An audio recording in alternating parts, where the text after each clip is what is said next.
Okay, so we have Tim Stout here.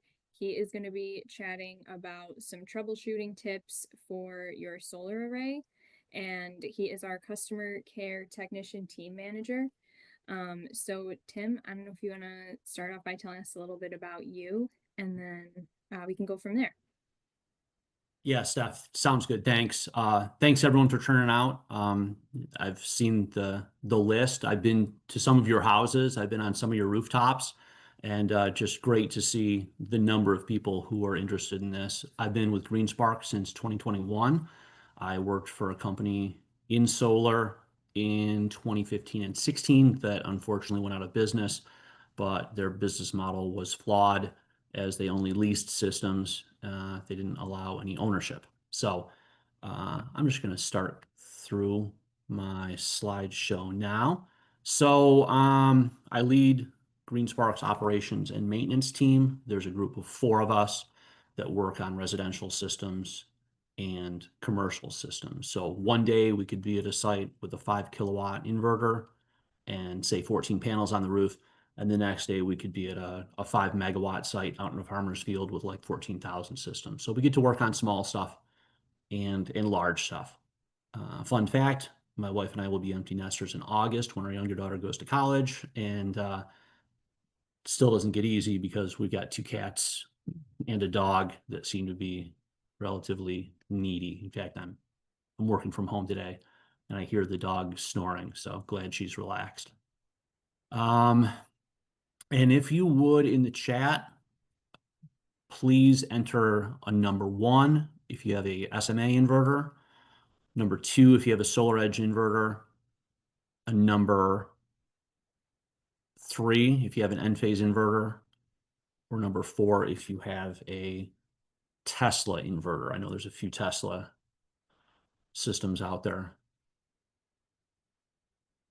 Good, I'm seeing those chats come in. And so you folks know, I did go through, I did a spreadsheet and did a little research on the systems you have too. So figure I should do my due diligence. You folks have prepped to be here. So, okay, got that.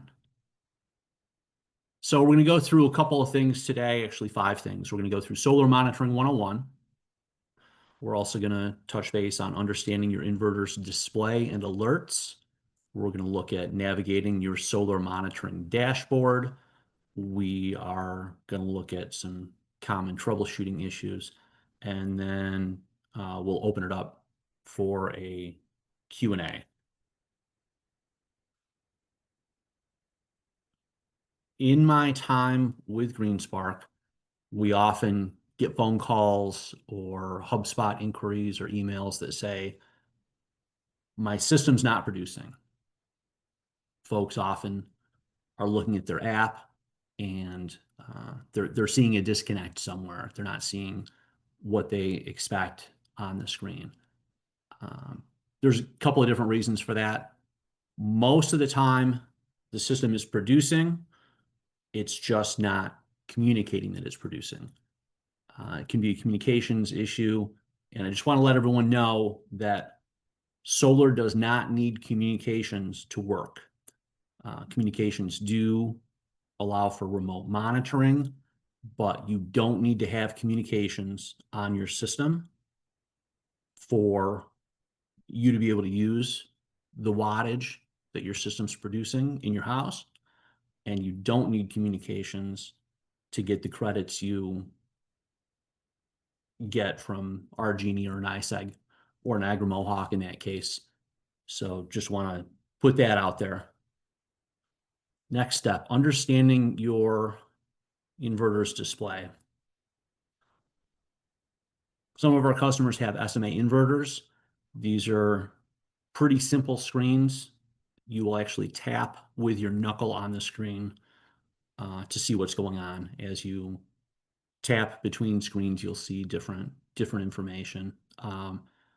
This particular snip that I grabbed shows the IP address, Internet Protocol address of the inverter, and a subnet mask. If you were to go through, you could see historical wattage, total, instantaneous wattage, DC string voltage, that sort of thing.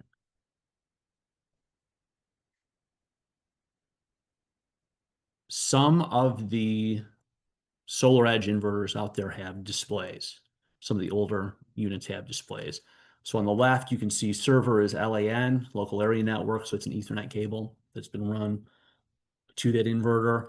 And we obtained this screenshot when we were doing some troubleshooting. So it'll show ones all the way across and everything is okay. It showed the 3 pings failed. So on the right side of this screen, you will see all 3 lights on a Solar Edge inverter. The biggest takeaway from this webinar is I want folks to know that no lights are bad. It means that either the inverter is dead or there's a tripped breaker. Green light is good and red light is bad. Some of the inverters will show a blue light to indicate they're communicating. And just keep that in mind if you're ever in your basement.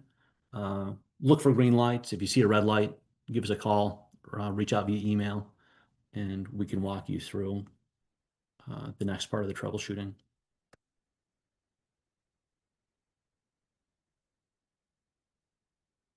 This next one is an N phase. I believe this is an Envoy R. And this is typically either in a basement or it is outside in a specific cabinet that you'll need to open up.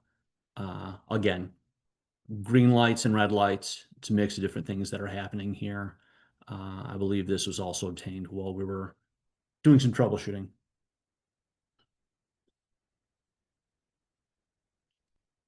Moving along. Monitoring is required. I mentioned this. It's important to keep communications online.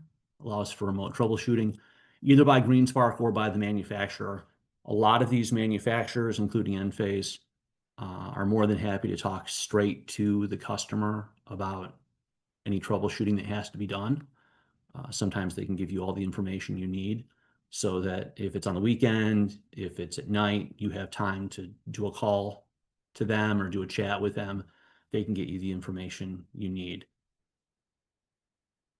As far as monitoring goes, details vary based on system manufacturer, but we'll show you what to look for on each monitoring dashboard. I'm going to pick on one of my colleagues, last name Pritchard. His system is capable of 4,000 watts of production, wattage that his home could use at that moment. Of course, if his home is using less watts than needed at that moment, the excess wattage gets credited back to the grid. I just want to share a slightly different screen because we have a good example of another coworker who's got a little bit stronger system right now.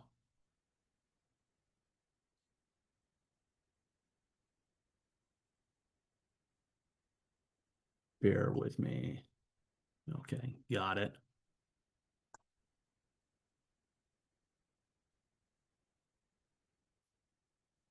So this particular customer might happen to be on this call. Hey, Tim, did you share the other screen yet? Let me just share that now. Oh, okay. There it is. Are you seeing this one with 95, 59 watts? Yes. Okay, great. Yep, I failed to hit share, so thanks, Steph. Yeah. This particular customer, it's a nice sunny day. Customers out east of the city. I can see on this display, just like we went through it earlier, green is good, red is bad. I see a lot of green on the display.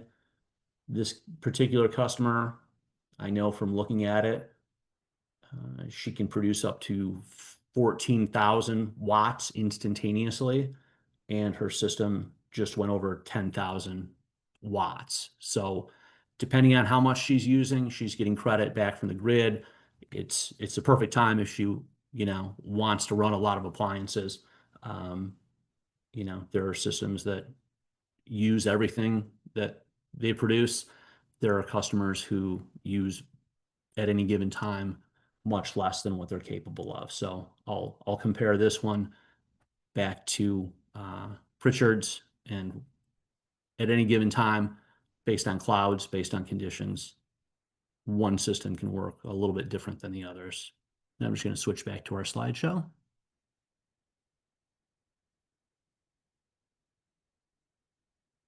Okay. This one, customer will remain unnamed, built back in 2021. There's something going on here. One system is in green. This is one inverter that's green. One is yellow. Could be a minor issue with something going on the roof, possibly squirrel damage, possibly some other string issue. Then the two that we see in red at the top indicate that those two aren't communicating. So it very well could be that this customer has systems that are producing properly. They're just not communicating that they're producing properly. So customer can reach out to us. We can assist with some remote troubleshooting. May have to send a member of our team out to do some deeper level troubleshooting, but we'll get to the bottom of it. Moving right along. This is a customer. Name is on there. Customer is not on the call, but he purchased from another system, from another company that went out of business. We're happy to take over the system. Enphase will show us what this system is producing on a daily basis, as well as a monthly and a yearly. Our team was out there in the spring, and we swapped some underperforming microinverters. Some of these, actually the whole system had been there since about 2014. So he was one of the early adopters in this area. So we're happy to help out with systems that are built by others and systems that are underperforming. A couple of other things on Enphase. If a person is looking at this from a website perspective, we can see that there it is, green again. The gateway is normal. It's communicating. And then the individual micro inverters on the system are underneath. If we were to scroll left and right, we'd see green there also. In fact, that's on this screen. So it shows us warranty expiration number, gives us instantaneous wattage numbers, gives us lifetime kilowatt hour numbers. Okay. We're going to get into it with a solar edge system. The one on the left is good. And often I share with our technicians and with our customers, we look for things that are out of the ordinary. One of these things is not like the others. System on the left, we can see it's shaded blue. All the individual panels are showing about the same number of kilowatt hours in the amount of power they've made in the course of the day. The one on the right is showing some black and showing some zero. Again, black is bad in our world. It means that those individual panels aren't producing. It could be that it's individual solar edge optimizers that have failed, or that it's the sign of a wiring issue. Either way, we'll do our best to do some remote troubleshooting, and if necessary, send out a team to do a fix on site. And there it is. I love this graphic. This is not to scale. We're not seeing squirrels that are quite that big on rooftops, but our team sees a lot of squirrel damage. Unfortunately, squirrel damage is not covered under workmanship warranty, and it's not covered under manufacturer's warranty. So I like to think that the squirrels should have jobs, because apparently their teeth are always growing, so they're always chewing. They nest under modules, and they wreak havoc. We see a lot of work coming from squirrels, and it ends up being pricey repairs. Our standard operating procedure is to never have a person on a roof by themselves picking up modules.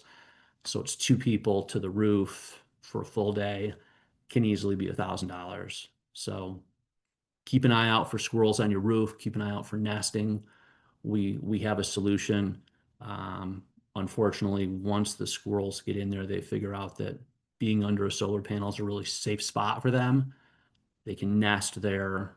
They're safe from any sort of predators they have, and they just continue to build the nests and to wreak havoc. And then we just got a question in the chat. How risky is a squirrel to a ground mount system? Yeah, Steph, thanks. I saw that come in also. Historically, in the 4 years I've been doing this, I haven't seen squirrel nesting in ground mount systems. I see some birds nesting in ground mount systems. Bird nests, I tend to let go. They might be looking for a little bit of heat. They might be looking for a little bit of um, shelter from the elements, but birds don't have the bad habits of chewing on the wires. And I like this, just coat the cables with ghost pepper sauce. It's not a bad idea. We're looking for some solutions because just when we see certain alarms come in, sometimes we think it's an equipment issue, but in fact, it's a wire to the equipment issue. And we know that people have invested a lot of money in solar, and it's not always fun to have to put additional money towards the system. And sometimes it's not until year 2, year 3 that the squirrels can find a way to the roof from a limb that's close enough. Squirrels like stucco. Luckily, in Western New York, we don't have a lot of stucco homes, but they tend to climb and they don't have jobs, and things seem to just keep getting worse with squirrels. So, moving right along, uh, with a red light on an inverter, we would like you to check your app for communication or panel level issues. We often ask customers for pictures or screenshots of what they're seeing from the app. We want to make sure that we're seeing the same things on the monitoring side. Um, Sometimes people will have different issues. We'll take a look remotely, do all that we can remotely with a reset or a repairing. We may ask you to reset a breaker or turn off an AC or DC disconnect and wait 5 minutes and turn it back on. Solar inverters are pretty high tech. Think about the number of times that you folks have had to power cycle your laptops to get an update to take, or something locks up and you power cycle it. Same way with the phone.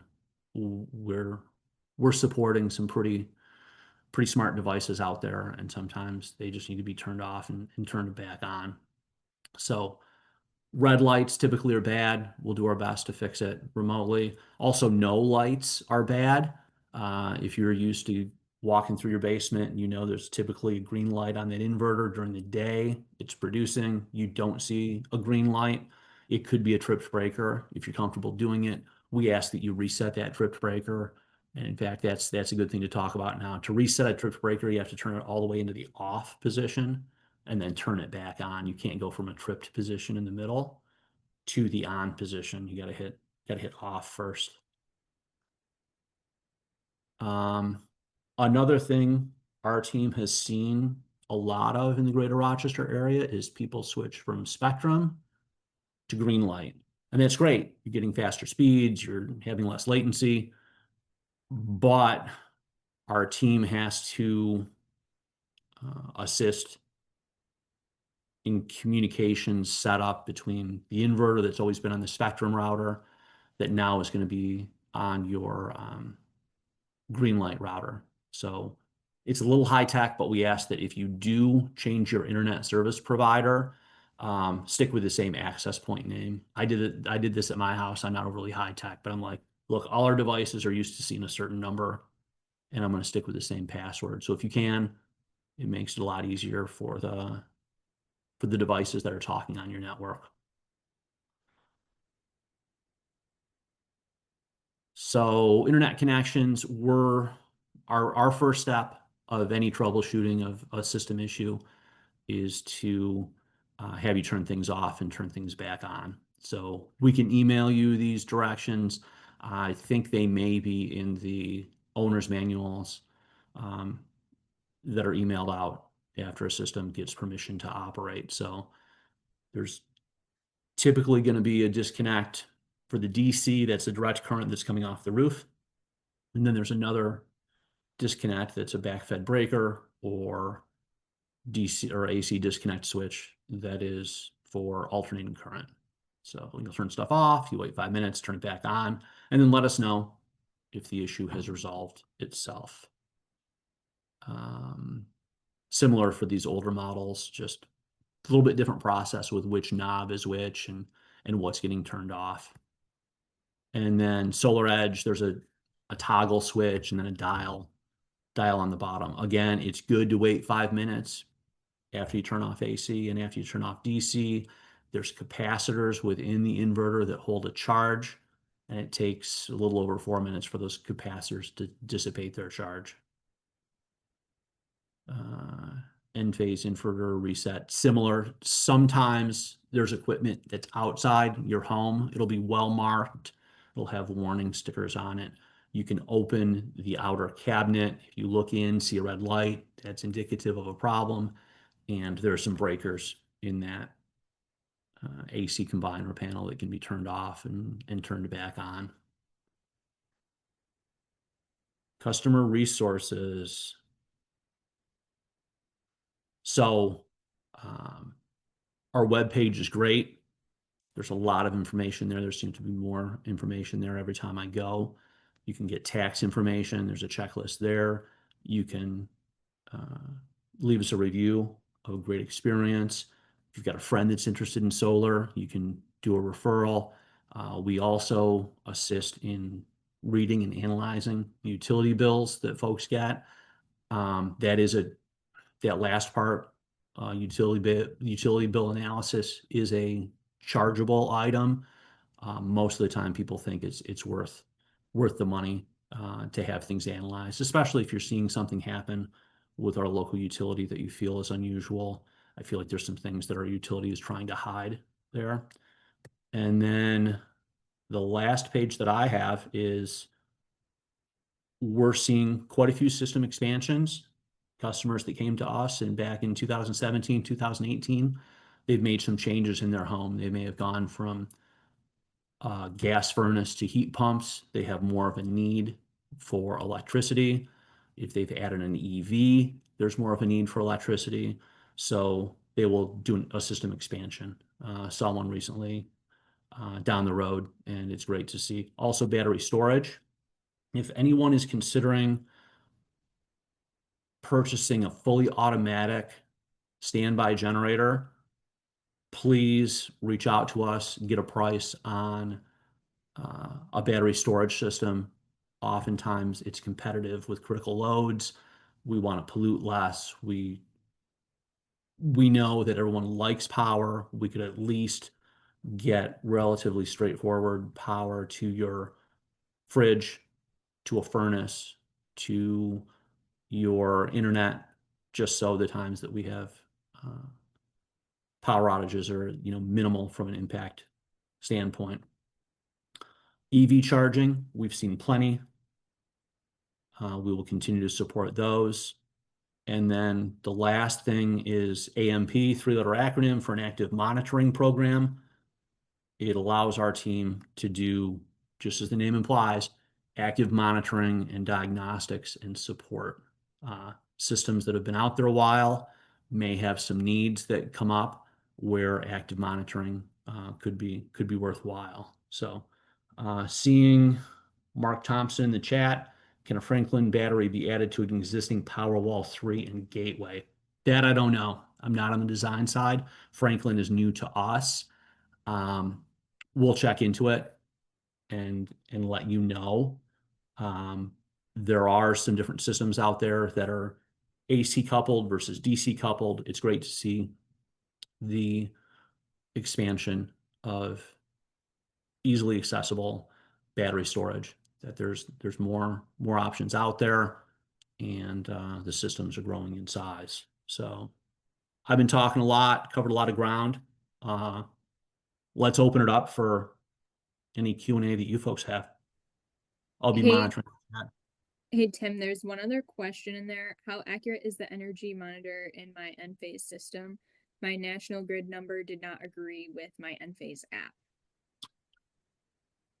I would say keep an eye on it. Get screenshots. We can take a look at things from our standpoint. I know with some of the other systems that are out there, um, there's there's a revenue grade meter that SolarEdge uses that may be a little bit more precise, but sometimes based on when National Grid did their reading versus when the end phase number started their month. Typically, it's month over month, first day of the month. There could be a little bit of a discrepancy, but we can take a look into that.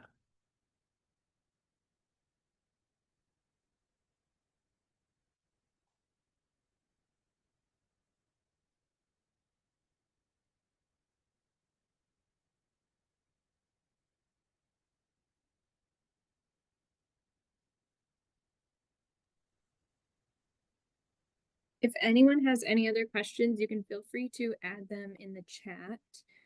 We can hang out here for a few more minutes in case more questions roll in.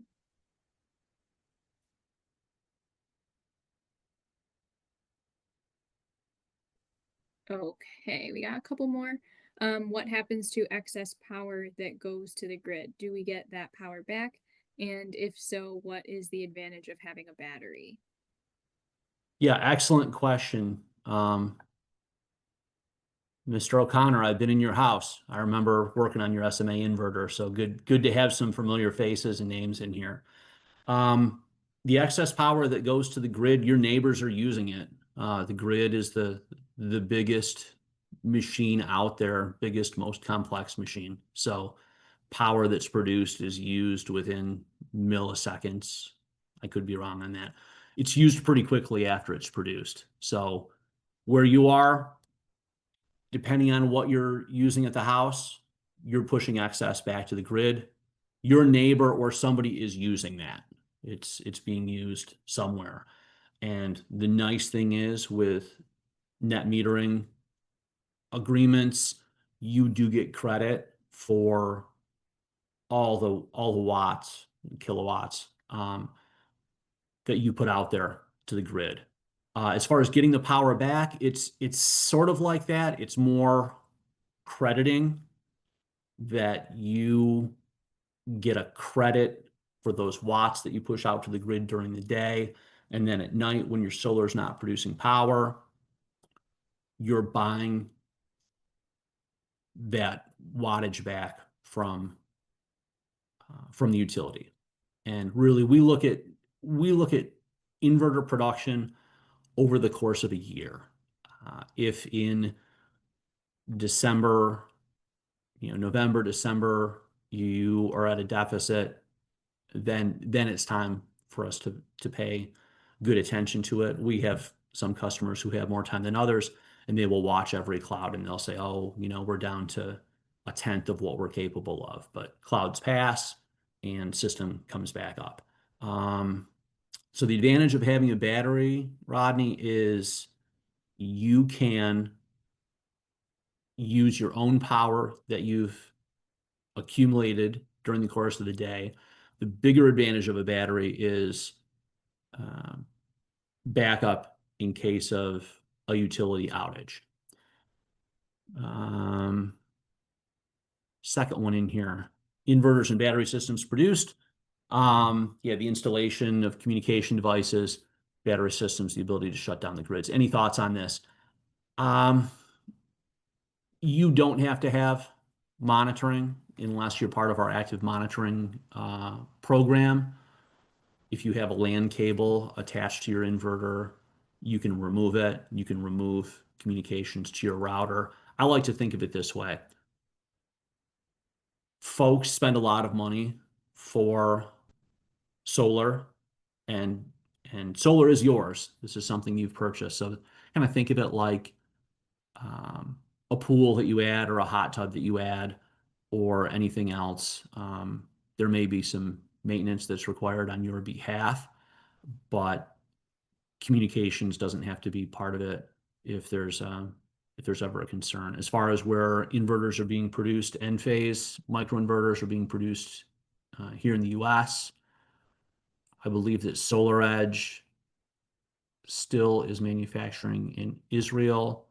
As far as the other manufacturers, I can't speak to um, where they're produced. Calculate whether my current system can support a heat pump and or induction range. What I would recommend for that question is do your due diligence um, for the heat pump or the induction range. Get specifications from the manufacturer on what it draws for wattage and what it could potentially use for wattage and amperage over the course of a year. I would say, depending on the size of your system and how much wattage you're pushing back to the grid on a typical basis, you may need to upgrade, but I probably wouldn't consider doing it until you have that new appliance in place for a year. Again, we're right in this period where we're at great production hours during the day. We're at great production days until November, December. So whatever new device you add in, I would watch it for a year and see what your utility bills are like.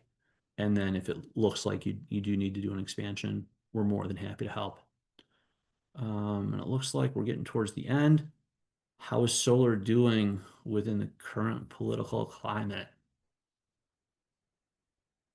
Boy, that's that's an interesting one. Um, Not quite as easy as the squirrels question, but we're still seeing a good number of installs. We're still seeing systems that are out there that need to be maintained. We're seeing a good number of battery systems for people that uh, want to keep power on all the time. So we're continuing to add numbers. In a headcount standpoint, I came in 4 years ago. There were 40 people in the company.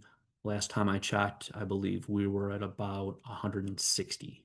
So we continue to plug on, and we hope that the right decisions are made to keep tax credits out there and the right incentives out there. In my mind, there's no sense in subsidizing fossil fuels if there's not going to be similar subsidy for renewables. Renewables will continue to be the cheapest form of electricity going forward. And it's amazing to me too, because I drive around a lot for work, and there's a certain nuclear power plant up by the lake, and it's been there a long time. It is never without people. There's always people there maintaining things and making sure that everything's safe. The amazing thing that I see as our team maintains multiple 5 megawatt sites that are on 20 acres out in a farmer's field, those can run with no people there at all. Sometimes there's sheep there taking care of the vegetation, but not only is solar less expensive to build, it's less expensive from a long-term operational standpoint. Sun shining, we can monitor things remotely. If there's a failed fan, if there's something else that causes an inverter to derate, we can get a team out there and swap that component pretty quickly. But I can't, well, besides wind, I can't think of anything else where the electricity is generated with absolutely no personnel having to be there. If you were to look historically at coal plants or gas plants, they were really labor intensive. And thank you everyone for joining. We'll stay on for a little bit. If anyone has any additional questions, throw them in the chat.